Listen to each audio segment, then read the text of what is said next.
बंधु माने आपण माने जानती जे प्रत्येक वर्ष लक्ष लक्ष विवाहिता महिला अत्यंत भक्तिर सहित सावित्री व्रत पालन करिथांती।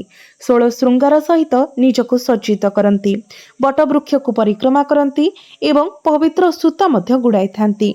तथापि एसबु सत्वे सेमानंकर व्रत असंपूर्ण रही थाए, कारण किछि छोट छोट भूल रही जहाँ आमको सेते किछि बड़ मने हुए नाही। किंतु शास्त्र अनुसार व्रत समय यही सबू छोट छोट भूल करने द्वारा व्रतर कौनसी पुण्य फल आपण को प्राप्ति होई न थाए किंबा व्रत संपूर्ण मध्य होई न थाए। तो बंधु माने आपण सावित्री व्रत दिन यही भूल गुड़िक करिबारु दूरेई रुहंतु।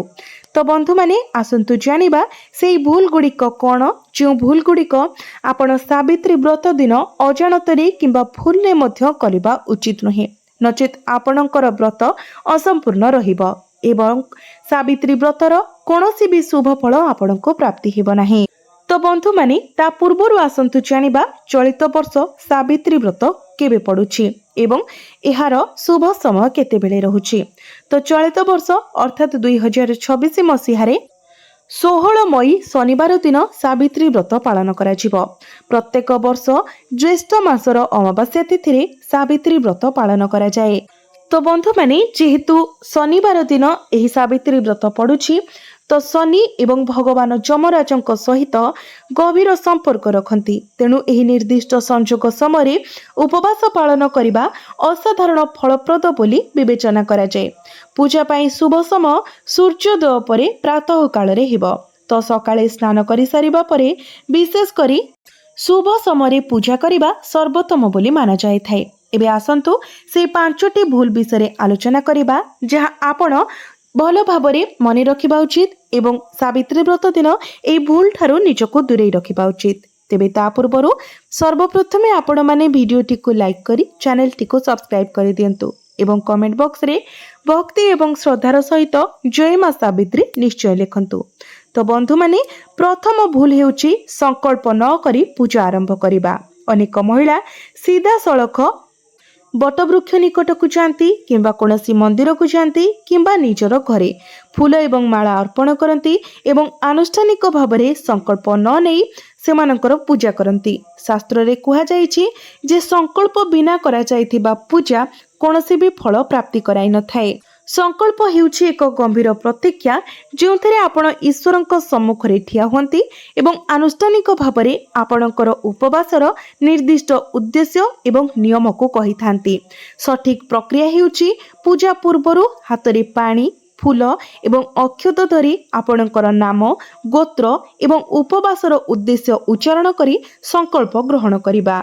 विशेष करी एपरी कहिबा जे मु मोर स्वामींकर दीर्घायु एवं सुखद जीवन पाई एही उपवास पालन करुछि। एथिरे केवल 1 मिनिट समय लागे, किंतु एहा बिना पूजा असंपूर्ण बोली विवेचना करा जाए। एबे द्वितीय भूल हेउछि कंचा कपा सूता परिवर्ते रंगीन किंबा कृत्रिम सूता व्यवहार करिबा।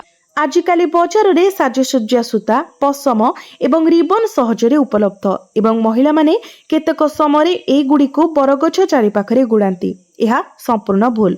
परंपरा अनुसार केवल कंचा कपा सूता जहाकु मौली कहा जाए ताहा ही बरगछ चारिपटे गुड़ाइबा उचित।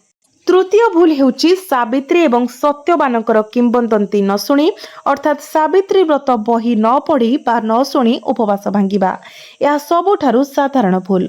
महिला माने प्रायतः शीघ्र पूजा सारी घर को फेरी जाती एवं तुरंत सेमानकर उपवास भांगी थांती। तथापि एही उपवासर आत्मा सावित्री एवं सत्यवानक कहानी रे निहित। शास्त्र अनुसार एही सावित्री व्रत सहित जड़ित किंबदंती किंबा सावित्री व्रत बही शुणिबा बाध्यतामूलक। एही कहानी मध्यरे ही प्रेरणा निहित अछि। एही उपवास हजार हजार वर्ष धरी काहेकि रहिछि। तांकर ज्ञान धैर्य एवं प्रेम द्वारा सावित्री मृत्युर देवता जमराजंको मध्य प्रभावित करि पारिथिले।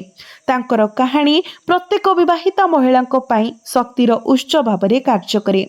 सठिक प्रक्रिया हेउछि पूजा परे कहानी को जड़े वृद्ध पुरोहित किंबा परिवारर जड़े वयस्क महिला ठारू शुणिबा। जदि एपरी कोनोसी व्यक्ति उपलब्ध न थांती तो आपण निजे ही बही पढ़ी पारिबे, किंतु शुणिबा संपूर्ण जरूरी। बही पढ़िबा बिना उपवास को असंपूर्ण बोली विवेचना कराଯାए। चतुर्थ भूल हेउची उपवास समय अनुपयुक्त खाद्य ग्रहण करिबा। अनेक महिला उपवास समय भजा खाद्य, पैकेट होइतिबा खाद्य किंबा पियाज एवं रसुण थिबा पात्र ग्रहण करती। एपरि सेवन को पाप बोली धरा जाइथाए।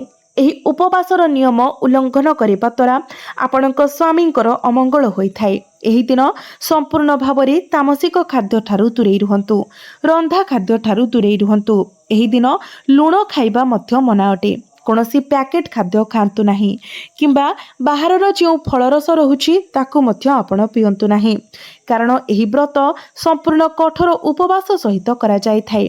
एपरिकी व्रत संपूर्ण नहेबा पर्यंत निर्जला व्रत कराए, अर्थात व्रत समाप्त नहेबा पर्यंत आपण जल मध्य ग्रहण करिवे नाही। किंतु आपणकर व्रत समाप्त हेबा परे आपण केवल फल खाई पारिबे। कदली, सेओ, आंब, तरबुज एभली फल आपण खाई पारिबे। एही उपवास शरीर एवं आत्मा उभयर शुद्धिकरण पाई उत्सर्गीकृत एक पर्व। तेणु खाद्यर पवित्रता अत्यावश्यक। एवं वर्तमान पंचम एवं सबुठारु गुरुत्वपूर्ण भूल जहाँ प्रायतः घटे किंतु बहुत कम आलोचना करा जाए।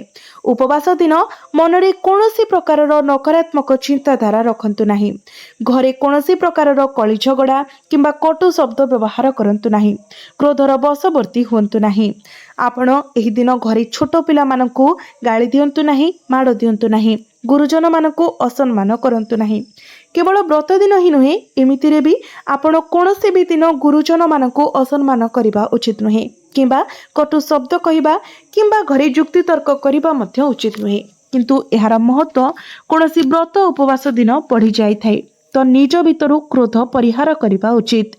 जदि आपण एही उपवास दिन घरे झगड़ा करती, जुक्ति तर्क करती, गुरुजन मानकू असम्मान करती, छोट पिला मानकू कटु शब्द कहती, बाड़ाती किंबा पर चर्चा करती, तेबे व्रतर कौनसी भी शुभ फल आपनकू प्राप्ति होई न थाए। शास्त्र रे स्पष्ट भाव में उल्लेख करा जायछि जे उपवास केवल शरीर पाई नुहे बरं मन पाई मध्य। सावित्री सुना किंबा रूपा थिबा हेतु भगवान जमଙ୍କ ठारू तांकर स्वामींकर जीवन पुनरुद्धार करि नथिले, बरं से सफल होइथिले कारण तांकर एक पवित्र मन, अटल दृढ़ निष्ठा एवं निस्वार्थपर प्रेम थिला। सठिक उपाय हेउछि उपवास दिन सकाळरू शांत एवं सकारात्मक रहिबा। कहा सहित जुक्ति किंबा विवाद ठारू दूरे रुहंतु। आपणकर हृदय आपणकर स्वामी प्रति प्रेम एवं कृतज्ञतार भावना रखंतु। कठोर शब्द व्यवहार करिबा किंबा अपवाद करिबा ठारू दूरे रुहंतु। परिवार सहित एकाठी पूजा करंतु। मन पवित्र रहिले ही उपवासर पूर्ण आध्यात्मिक पुण्य फल प्राप्ति हेबो। तो बंधु माने एबे आसंतु जानिबा पूजा करिबार संपूर्ण विधि। आपण सूर्योदय पूर्व ब्रह्म मुहूर्त उठी जातु, शुद्ध वस्त्र पिंधतु, निजकु 16 श्रृंगार रे सजातु, कारण विवाहिता महिला मानकर चिन्ह हेउची 16 श्रृंगार। तो ही दिन निश्चित भाव में 16 श्रृंगार रे सज्जित हुअन्तु। मंगलसूत्र पिंधिबाकू भूलंतु नाही। एही दिन निज शरीर रु कोनोसी अलंकार काढंतु नाही। एहा एक गंभीर व्रत। तो आपण प्रथमे संकल्प नियंतु। हाथ रे जल, अक्षत एवं फूल धरी प्रथमे संकल्प नियंतु। मने रखंतु एही दिन भूले मध्य कला रंग, नील रंग एवं धला रंगर जिनिस व्यवहार करिवे नाही। ताहा चूड़ी हेउ किंबा साड़ी हेउ, एई सबु को अशुभ बोली माना जाय थाए। आपणक पई शुभ हेबो आपण लाल रंगर चूड़ी एवं लाल रंगर साड़ी ही व्यवहार करंतु। आपणको मां सावित्रींकर कृपा प्राप्ति हेबो। आपण भोगरे किंबा आपणकर साड़ी चूड़ी जो जिनिस पूजा करुछंती ताहा जेमिति संपूर्ण अक्षत थाए सेथि प्रति ध्यान देबे। कोनोसी जिनिस जेमिति कटा फटा किंबा भांगी न थाए सेथि प्रति संपूर्ण भाबरे सतर्क रहिबे। एही दिन अनुपयुक्त खाद्य ग्रहण करिबारु निवृत्त रुहंतु। आपणकर मनरे नकारात्मकता किंबा कोनोसी प्रकारर मतभेद रखंतु नाही। मने रखंतु जे माता सावित्रींकर शक्ति तांकर अलंकार रे नुहे तांकर संकल्प रे रहिथिला। आपणकर विश्वास एवं भक्ति एही उपवासर प्रकृत शक्ति गठन करे। जदि आपण संपूर्ण निष्ठा एवं भक्ति एवं सफा हृदय एही व्रतटी को पालन करती तो निश्चित भावरे आपणक स्वामींकर मंगल हेबो। आपणकर स्वामी दीर्घायु हेबे एवं आपणकर परिवार रे सदा सर्वदा हस खुशी मध्य लागि रहिबो। କାରଣ ଆପଣମାନେ ଜାଣନ୍ତି ସାବିତ୍ରୀ ଯେତେବେଳେ ସତ୍ୟବାନଙ୍କୁ ଫେରାଇ ଆଣିଥିଲେ ସେ କେବଳ ନିଜର ସ୍ୱାମୀଙ୍କ ପାଇଁ କର୍ତ୍ତବ୍ୟ କରିନଥିଲେ ବରଂ ନିଜର ପରିବାର ପାଇଁ ମଧ୍ୟ କର୍ତ୍ତବ୍ୟ କରିଥିଲେ। ତାଙ୍କର ଶ୍ୱଶୁରଙ୍କୁ ସେ ରାଜ୍ୟ ଫେରାଇଥିଲେ, ତାଙ୍କର ନିଜର ପିତାମାତାଙ୍କୁ ପୁତ୍ର ଦେଇଥିଲେ। ତ ନିଶ୍ଚିତ ଭାବରେ ଏହି ବ୍ରତଟି କେବଳ ସ୍ୱାମୀଙ୍କ ପାଇଁ ହିଁ ନୁହେଁ ସମଗ୍ର ପରିବାର ପାଇଁ ମଧ୍ୟ କଲ୍ୟାଣକାରୀ ଅଟେ। ତ ବନ୍ଧୁମାନେ ଆପଣ ନିଶ୍ଚିତ ଭାବରେ ଏହି ବ୍ରତଟିକୁ ନିଷ୍ଠା ଏବଂ ସ୍ୱଚ୍ଛ ହୃଦୟର ସହିତ କରନ୍ତୁ। ଆପଣଙ୍କୁ ନିଶ୍ଚିତ ଭାବରେ ମା ସାବିତ୍ରୀଙ୍କର କୃପା ପ୍ରାପ୍ତି ହେବ।